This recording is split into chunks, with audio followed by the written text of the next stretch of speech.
Olá, estamos de volta com o nosso canal para descomplicar o direito previdenciário e atuarmos aí de forma comprometida na advocacia previdenciária, construindo uma advocacia forte.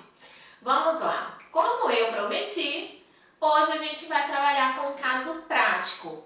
E eu trouxe aqui para vocês hoje, para a gente estar conversando, para a gente estar debatendo, um caso em que foi necessário ali no atendimento, um atendimento humanizado e uma verdade a ser passada para o cliente e uma estratégia, né, que a gente tenha solidez nessa estratégia, que a gente confie na estratégia e muita perseverança. Vocês vão ver aqui comigo o que aconteceu nesse caso. Eu vou trazer para você um caso de uma cliente, vamos falar aí que o nome dela é Marta, ok? A Marta é uma professora que tem aí 40 anos de idade e ela sempre trabalhou como professora em escolas públicas, trabalhava em 2 turnos nas escolas públicas, tinha nível superior, né, de educação, de ensino, nível de escolaridade dela era ensino superior. E aí ela desenvolveu uma doença que se chama cãibra de escrivão. É uma doença que atinge o nervo da mão e que o dedo ele fica meio que sem movimentação, né? Os nervos vão endurecendo aqui e ela não conseguia ali mexer esse dedo aqui, ela não conseguia fazer movimento de pinça. Então ela não conseguia escrever e foi bem na mão direita. Ela não conseguia escrever no quadro, não conseguia fazer ali, né, o planejamento de aula, preencher chamada, enfim. Estava tendo muitas limitações no seu trabalho. E aí ela teve afastamento previdenciário, temporário, tinha alta, o INSS dava alta, mandava voltar, ela não conseguia trabalhar e ficou ali nessa situação. E aconteceu a pandemia.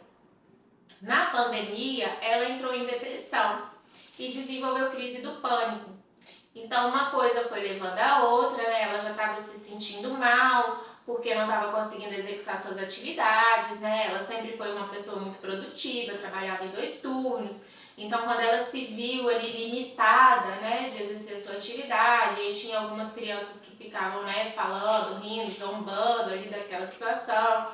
Então, a gente tem uma série de situações que foram culminando nesse quadro depressivo, numa crise do pânico, e aí ela me procurou nessa condição, querendo aposentar.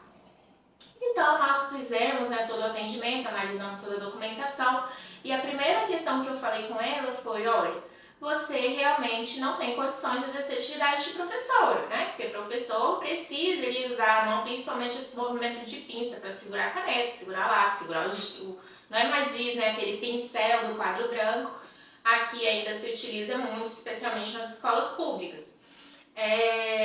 Mas você é muito jovem, tem um nível bom de escolaridade, então muito provavelmente o INSS não vai te aposentar. A gente pode tentar aí, né, um benefício por incapacidade temporária até você conseguir controlar os sintomas da depressão, controlar essa crise do pânico.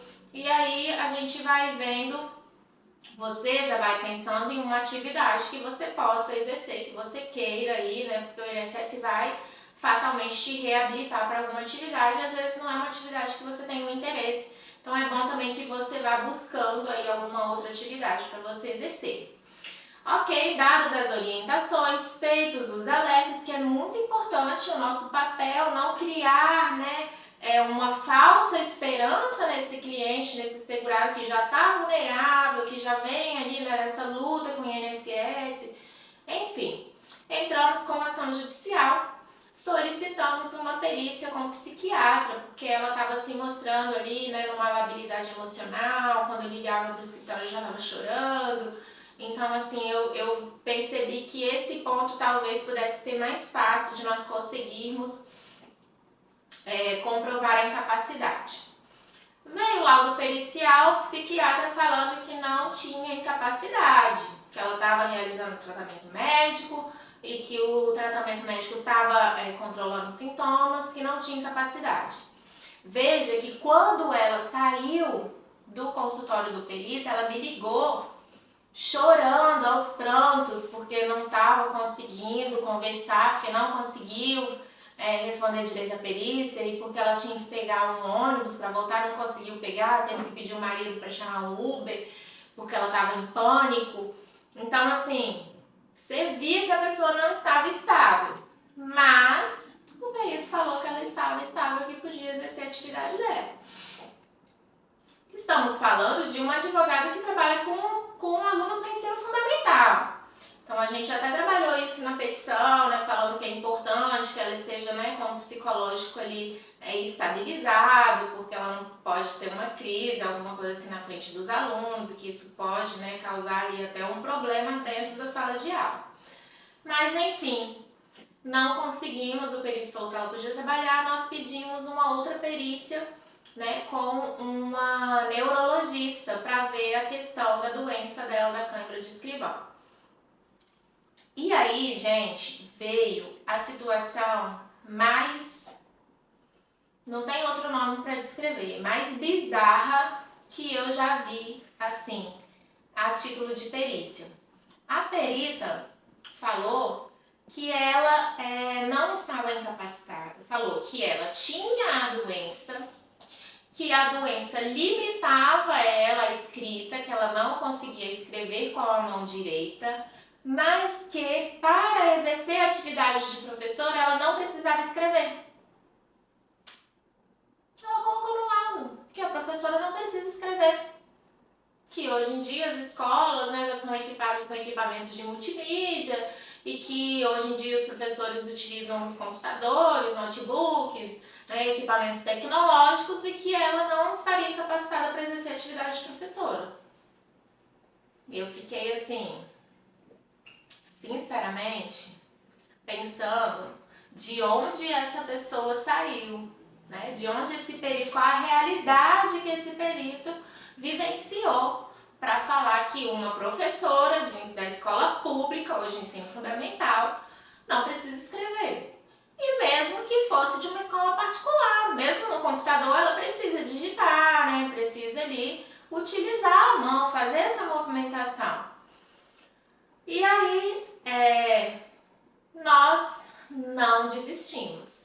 Não desistimos, a gente estava confiante, apresentei impugnação, ali me manifestei sobre o laudo, o juiz deu a sentença de improcedência, concordou com o perito, falando que a perita tinha falado que não tinha incapacidade, se o perito falou que não tem é porque não tem. Isso é muito comum aqui na minha região, tá? Os juízes, eles costumam seguir a conclusão do perito.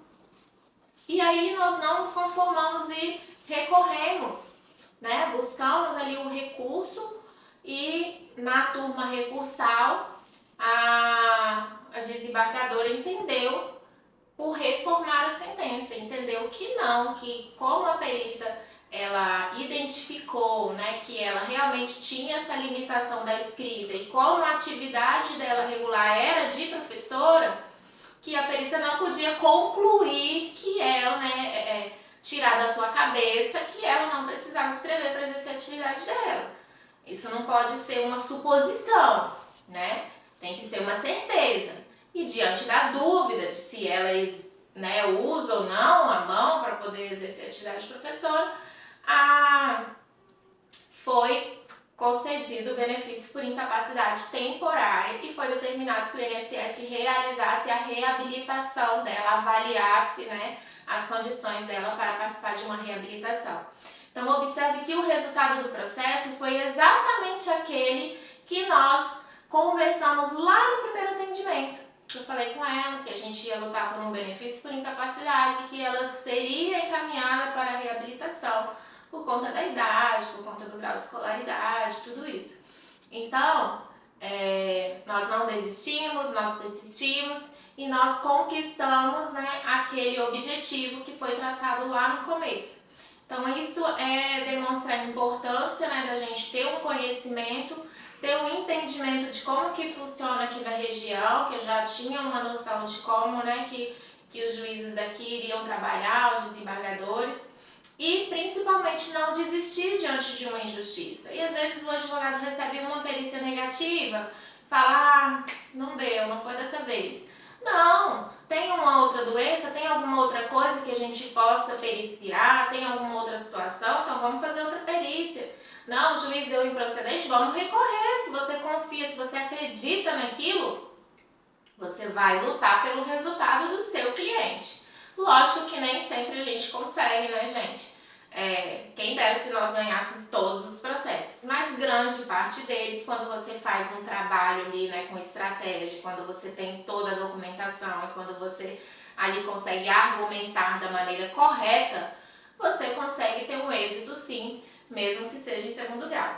Então espero que vocês tenham, que eu tenha trazido aqui um pouco, né, dessa vivência da advocacia previdenciária, das mazelas, das dificuldades que a gente tem aí, né, com algumas situações, e que a gente possa estar aqui debatendo sobre outros casos tão bons, tão importantes quanto esses. E aí, não deixem de comentar aqui o que vocês acharam deste caso.